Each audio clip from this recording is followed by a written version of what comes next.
Noong gabi ng October 18, 2018, sa tahimik na barangay San Roque, Lipa City, Batangas, isang pangyayaring hindi inaasahan na naganap na tuluyang sumira sa isang pamilyang matagal nang kinikilalang maayos at tahimik sa kanilang komunidad. Si Rogelio Santos, 38 years old, ay isang overseas Filipino worker na halos isang dekada na nagtatrabaho bilang maintenance technician sa isang construction company sa Doha, Qatar. Para sa maraming tao sa kanilang barangay, si Rogelio ay isang halimbawa ng sakripisyo. Isang ama at asawa na handang malayo sa pamilya upang mabigyan sila ng mas maayos na buhay. Sa Pilipinas naman, naiwan ang kanyang asawa na si Marites Santos, 35 years old, kasama ang kanilang 7 years old na anak na si Jasper. Tahimik ang buhay ni Marites bilang isang may bahay. Araw-araw ay inaasikaso niya ang kanilang maliit na bahay. Inihahatid sa paaralan si Jasper at naghihintay ng oras ng tawag mula sa kanyang asawa sa ibang bansa. Noong mga unang taon ng kanilang pagsasama, kilala ang mag-asawa bilang isang masayang pamilya. Nagkakilala sila noong 2006 sa isang fiesta sa kanilang barangay. Si Rogelio noon ay isang simpleng mekaniko sa isang talyer, habang si Marites naman ay nagtatrabaho bilang tindera sa isang maliit na grocery store. Hindi nagtagal, naging magkasintahan sila at nagpakasal noong April 2009. Pagkaraan ng isang taon, isinilang ang kanilang anak na si Jasper. Ngunit kasabay ng pagdating ng kanilang anak, ay ang pagdating din ng mas mabigat na responsibilidad sa buhay. Dahil sa kakulangan ng kita sa kanyang trabaho bilang mekaniko, napilitan si Rogelio na maghanap ng mas malaking oportunidad sa ibang bansa. Noong June 2010, lumipad siya patungong Qatar upang magtrabaho sa isang construction company. Ang unang mga taon sa abroad ay hindi naging madali. Nakatira siya sa isang maliit na dormitoryo kasama ang 6 pang manggagawa mula sa iba't ibang bansa. 12 oras ang trabaho bawat araw sa ilalim ng matinding init ng disyerto. Ngunit sa kabila ng hirap, hindi nagreklamo si Rogelio. Sa tuwing makakatanggap siya ng sahod, agad siya nagpapadala ng pera sa kanyang pamilya sa Pilipinas. Tuwing gabi, sinisikap niyang tumawag sa kanila gamit ang video call. "Basta kayo dyan?" Madalas niyang tanong. "Mabuti naman kami," sagot ni Marites habang katabi si Jasper na kumakaway sa kamera. Ang simpleng usapan na iyon ang nagsisilbing lakas ni Rogelio upang magpatuloy sa kanyang trabaho sa ibang bansa. Sa paglipas ng mga taon, unti-unting nagbago ang kanilang buhay. Nakapagpatayo sila ng maliit na bahay na yari sa konkreto, nakabili rin sila ng motor at ilang gamit sa bahay. Sa paningin ng ibang tao, tila maayos ang lahat. Ngunit sa loob ng puso ni Marites, may unti-unting lumalaking lungkot. Hindi madaling mabuhay ng mag-isa. Sa loob ng 8 taon, sanay siyang walang asawa sa tabi niya. Kahit na madalas silang mag-usap sa telepono, iba pa rin ang presensya ng isang taong kasama sa araw-araw. Sa panahong iyon, may isang taong madalas na dumadalaw sa kanilang bahay. Si Randy De La Cruz, 40 years old, isang karpintero sa kanilang barangay. Matagal na siyang kaibigan ni Rogelio at naging kumpare pa niya nang siya ang tumayong ninong ni Jasper sa binyag. Kilala si Randy bilang isang maaasahang tao. Madalas siyang tumulong sa mga kapitbahay kapag may kailangang ayusin sa bahay. Kapag may sira sa bubong o bakod ng pamilya Santos, si Randy agad ang tinatawag ni Marites. Sa simula, normal lamang ang kanilang samahan. Si Randy ay parang kapatid na lamang ni Rogelio at kumpare na rin ng pamilya. Ngunit noong May 2017, may pangyayaring nagbago sa takbo ng kanilang relasyon. Isang malakas na bagyo ang tumama sa Batangas at nasira ang ilang bahagi ng bubong ng bahay ni Marites. Dahil wala si Rogelio, tinawagan niya si Randy upang magpatulong. Maagang dumating si Randy kinabukasan upang ayusin ang bubong. Halos buong araw sila nagtrabaho sa ilalim ng mainit na araw. Pagkatapos ng trabaho, naganda si Marites ng tanghalian bilang pasasalamat. Habang kumakain sila sa maliit na mesa sa kusina, napunta ang usapan sa kanilang buhay.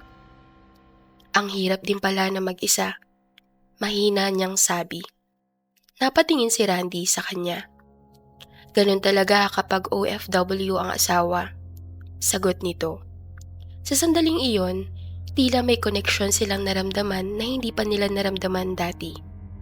Mula noon, naging mas madalas ang pagbisita ni Randy sa kanilang bahay. Minsan ay nagdadala siya ng prutas o tinapay para kay Jasper. Sa tuwing may kailangan ayusin sa bahay, kusang loob siyang tumutulong. Hindi nagtagal, nasanay na si Marites sa presensya ni Randy. Ang mga simpleng usapan ay naging mas mahaba. Ang mga biro ay naging mas personal. Hanggang sa isang gabi ng December 2017, nagbago ang lahat. Malakas ang ulan at baha na sa ilaling bahagi ng kalsada. Naiwan si Randy sa bahay ni Marites dahil hindi agad siya makauwi. Natulog si Jasper ng maaga habang nanonood naman ng telebisyon sina Marites at Randy sa sala. Habang tumatagal ang gabi, napunta ang kanilang usapan sa mas personal na mga bagay. Sa gitna ng katahimikan ng gabi at lakas ng ulan sa labas, tuluyang nabasag ang hangganan ng kanilang pagkakaibigan. Mula sa simpleng pagkakaibigan, naging lihim na relasyon ang kanilang samahan. Sa loob ng halos 1 taon, itinago nila ito sa lahat. Sa tuwing may kapitbahay na nakakakita kay Randy sa bahay, sinasabi lamang ni Marites na may inaayos itong trabaho. Samantala, patuloy naman ang buhay ni Rogelio sa Qatar. Noong September 2018, nagpasya siyang umuwi ng Pilipinas nang hindi sinasabi sa kanyang pamilya. Gusto niyang sorpresahin sila. Matagal na niyang iniipon ng pera para sa pag-uwi. Bitbit ang maleta na puno ng pasalubong, tsokolate, laruan para kay Jasper at pabango para kay Marites. Sumakay siya ng eroplano pauwi ng Pilipinas. Bandang 9:00 ng gabi ng October 18, 2018, dumating siya sa kanilang barangay sa Lipa. Tahimik ang paligid. Habang papalapit siya sa kanilang bahay, napansin niyang bukas ang ilaw sa sala. Dahan-dahan siya lumapit sa pintuan. Bahagya itong nakabukas. Tahimik niyang itinulak ang pinto. Ang sumunod na eksena ang tuluyang sumira sa kanyang mundo. Sa loob ng sala, nakita niya si Marites at Randy na magkatabi sa sofa habang magkayakap. Parang tumigil ang oras. Hindi agad nakapagsalita si Rogelio. Nang mapansin siya ni Randy, agad itong tumayo. Pare, hindi ito ang iniisip mo. Nanginginig nitong sabi. Ngunit para kay Rogelio, malinaw na malinaw ang kanya nakita. Sa galit at sakit na matagal nang naipon, sinugod niya si Randy. Nagkabugbugan sila sa gitna ng sala. Natumba ang mesa at nabasag ang ilang baso sa sahig. Nagising si Jasper sa ingay at lumabas ng kanyang kwarto. Papa! Sigaw ng bata. Ngunit sa sandaling iyon, tila wala nang nakakarinig. Sa gitna ng kanilang pag-aaway, nabangga ni Randy ang mesa kung saan nakapatong ang isang mabigat na metal na dekorasyon. Sa isang iglap, na puno ng galit at emosyon, napulot iyon ni Rogelio at naihampas kay Randy. Tumama ito sa ulo ng lalaki. Agad itong bumagsak sa sahig. Unti-unting kumalat ang dugo sa tiles ng sala. Natahimik ang buong bahay. Humihingal si Rogelio habang nakatingin sa kumpare niyang hindi na gumagalaw. Ito, hindi ko sinasadya. Mahina niyang sabi. Ngunit huli na ang lahat.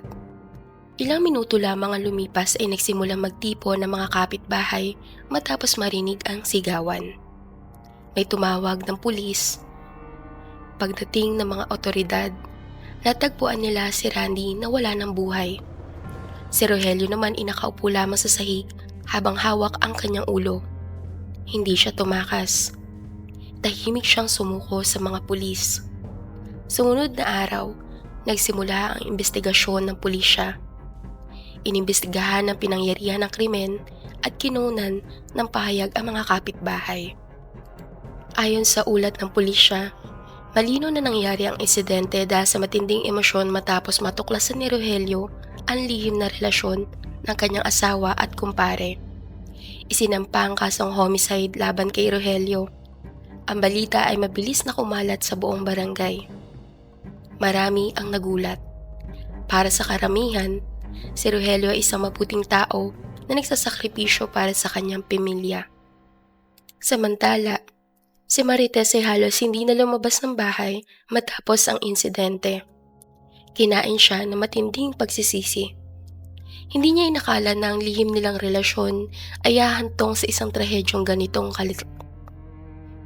Ang pinakaapektado sa lahat ay ang batang si Jasper. Sa murang edad na 7 years old, nasaksihan niya ang pagkawasak ng kanyang pamilya. Lumipas ang buwan habang nagpatuloy ang kaso sa korte. Sa loob ng kulungan, madalas nakatingin si Rogelio sa maliit na bintana ng kanyang selda.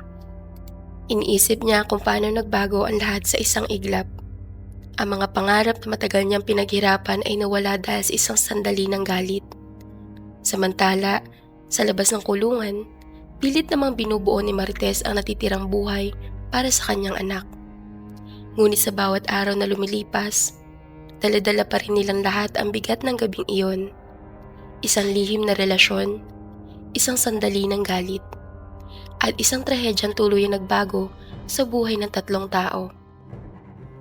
Sa Barangay San Roque, matagal nang pag-uusapan ng mga tao ang gabing iyon.